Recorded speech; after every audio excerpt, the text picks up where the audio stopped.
নমস্কার বন্ধুরা, কেমন আছেন সবাই? সুখে গৃহবধূর পেজে আবার একটি ভিডিও নিয়ে আমি চলে এলাম।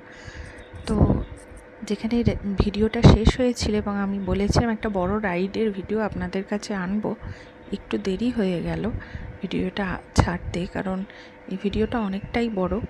এবং দেখলেন আমাদের সামনের যে টয় ট্রেনটা এগিয়ে গেল এবং তারপরে আমাদেরটা এন্টার করছে। এবং আমি প্রথম আমার জীবনে এই জায়গাটায় আসা, সায়েন্স সিটির এই জায়গাটাতে আগে ঘুরেছি, কিন্তু এই রাইডটায় আমি কোনোদিনও চাপিনি।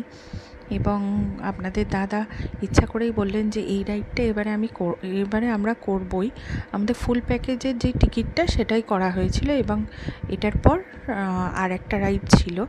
তো যাই হোক, এই রাইডটা নিয়েই কথা বলি, আপনাদের সাথে শেয়ার করার জন্য এলাম।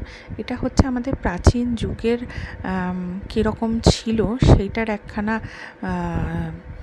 রাইড। প্রত্যেকটা পার্টে সেটা ভাগ করা আছে এবং দেখতেই পাচ্ছেন ডিসপ্লেতে এইগুলো দেখাচ্ছে কিভাবে কোষ তৈরি হয়েছিল, কিংবা কিভাবে ব্যাকটেরিয়া থেকে কোষ হয়ে আমরা আবার মানুষের মতন সৃষ্টি হয়েছিলাম। ওইটাই এই রাইডের মেন উদ্দেশ্য। এবং ছেলে তো খুবই আনন্দ করছিল। যেহেতু এই ভিডিওটা করছি সেই জন্য আমাদের দিকের ভিডিওটা নিইনি, কারণ এটা আপনাদের সাথে ভালোভাবে শেয়ার করব বলে। বিভিন্ন জায়গায় দাঁড়িয়ে দাঁড়িয়ে দেখতেই পেলাম আপনাদের দাদাকে দেখা গেল ভিডিওতে, এবং আমরা এগিয়ে চলেছি রাইডটায়। এই দেখুন একটা ডাইনোসর। মোটামুটি আমরা এখানে 1.5 ঘন্টা লাইন দেওয়ার পর এই রাইডটা পেয়েছিলাম। প্রচণ্ড ভিড় হয়, আপনারাও দেখবেন। অনেকের দাঁড়িয়ে শরীর টরীরও খারাপ হয়ে যাচ্ছিল, কিন্তু আমরা এত এক্সাইটেড ছিলাম, আমাদের সেটা ফুলফিল হলো, একটা আশা। দেখুন কিভাবে ডাইনোসরগুলো নড়ছে, এবং এইগুলো বেশ খুব ভালো। এর সাথে আওয়াজও ছিল খুব ভালো, একদম অরিজিনাল মনে হবে, কিন্তু কপিরাইটের ভয়েতে সেই সাউন্ডগুলো আমি দিইনি। এবং আমি বারংবার বলি, আমি কপিরাইট সম্বন্ধে আমার কোনো ধারণা নেই, কিভাবে হয় এবং কি কারণে কপিরাইট হয়। কেউ যদি জেনে থাকেন তো আমার প্লিজ একটু কমেন্টে জানাবেন। আমার কপিরাইট সম্বন্ধে কোনো ধারণা নেই, কি কারণে কপিরাইটগুলো হয়। ইউটিউবে কষ্ট করে ভিডিওগুলো বানাই, নিজের ফোনে ভিডিওগুলো তুলে বানানো হয়, কিন্তু তারপরও জানি না কী করে কপিরাইট হয়।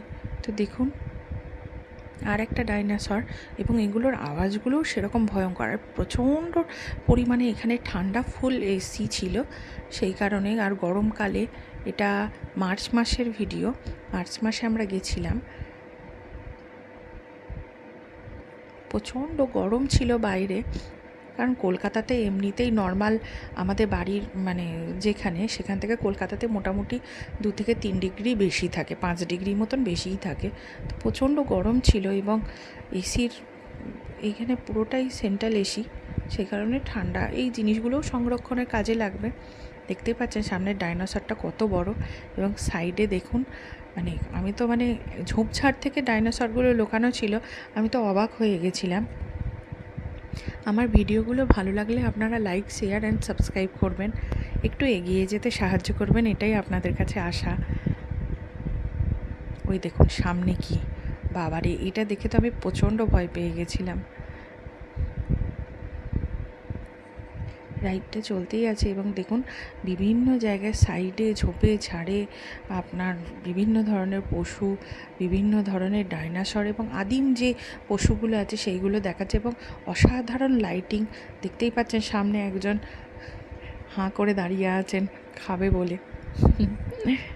মজার ছলে বললাম, বেশ ভালোই লাগছিল। এবং আমার বাচ্চাটা প্রচণ্ড অবাক হয়ে যাচ্ছিল যে চোখের সামনে এগুলো আগে তো টিভিতে দেখেছে, এবং সেগুলো সামনে দেখতে পেয়ে ও তো প্রচণ্ড খুশি ছিল। এবং দেখুন ওনাদের লাইটিং কত সুন্দর, অসাধারণ, এত সুন্দর একটা পরিবেশ তৈরি করার জন্য, যেটার জন্য দেখবেন টাকাটা বড় কথা নয়, কিন্তু পয়সা খরচ করে যখন ঘুরতে গেছি এইগুলো দেখে সত্যি সাকসেস, এটাই বলবো। আপনারাও আসুন, খুব সুন্দর এটা জায়গা, এবং যদি পারেন শীতকালে যাবেন, শীতকালে বাচ্চাদের নিয়ে গেলে ঠান্ডা ওয়েদারে ভালোভাবে দেখা হয়ে যাবে। আমরা একটু গরম পড়ে গেছিলো তাই গেছিলাম, কারণ আপনাদের দাদা ছুটি সেরকম পায় না, সেই কারণে। দেখুন কি মারাত্মক মারাত্মক জিনিসগুলো, আর ঝোপে ঝাড়ে লুকিয়ে আছে, সেগুলোকে লাইট দিয়ে ফোকাস করা হয়েছে। ওই দেখুন পেছনে একখানা ডাইনোসর লেজ দোলাচ্ছে, এই দেখুন। একবার তো মনে হলো ঘাড়ের উপর পড়ে যাবে, এত ভয়ঙ্কর এইগুলো। দূরে একটা দাঁড়িয়ে আছে বাবা জীবন, ওই দেখুন। এবং লাইটিংগুলোও অসাধারণ ছিল, যে মানে দেখেই মনে হচ্ছে যেন সত্যিকারের।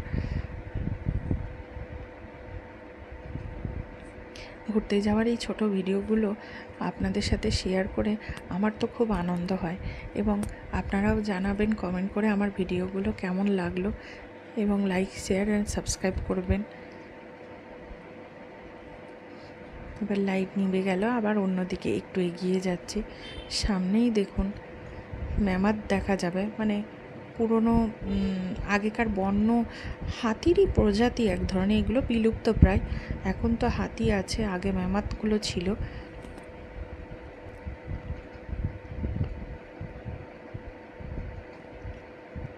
বিভিন্ন ধরনের পশুগুলোকে লাইটিং করে ওনারা সামনে তুলে ধরেছেন। আমার তো সারা দিনটা সত্যি বিশ্বাস করুন এখানে খুব সুন্দর কেটেছিল। আপনারাও একটা দিনের জন্য কোথাও যদি ছোটোখাটো ট্যুর প্ল্যান করেন তো এইখানে আসাটা বেশ ভালো, এবং বাচ্চারাও অনেক কিছু শিখতে পাবে। এখানে আপনার শেখার অনেক জিনিস, সায়েন্স সিটি ওই কারণেই নাম, অনেক কিছুই শেখার আছে। ওই দেখুন ইঁদুর বাবাজি দূরে দাঁড়িয়ে আছেন হাত জোর করে।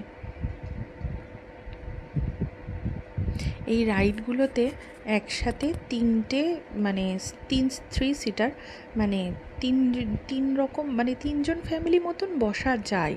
মানে যদি একটা বাচ্চা হয় কি দুটো বাচ্চা হয়, বাবা মা সমেত বসা যায়। তো সেইভাবেই আপনারা বুকিং করবেন,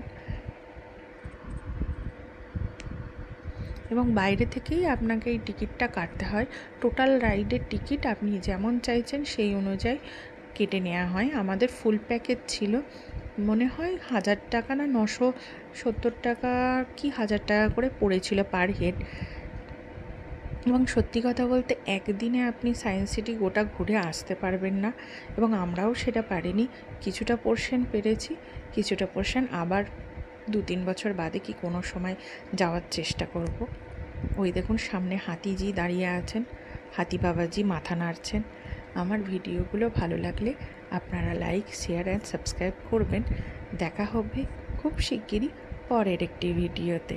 ততক্ষণ আপনারা ভালো থাকবেন, আর আমার ভিডিওটা লাইক শেয়ার অ্যান্ড সাবস্ক্রাইব করবেন। তো আজ আসি, পরে আবার একটি ভিডিও নিয়ে আসবো, কেমন? টাটা।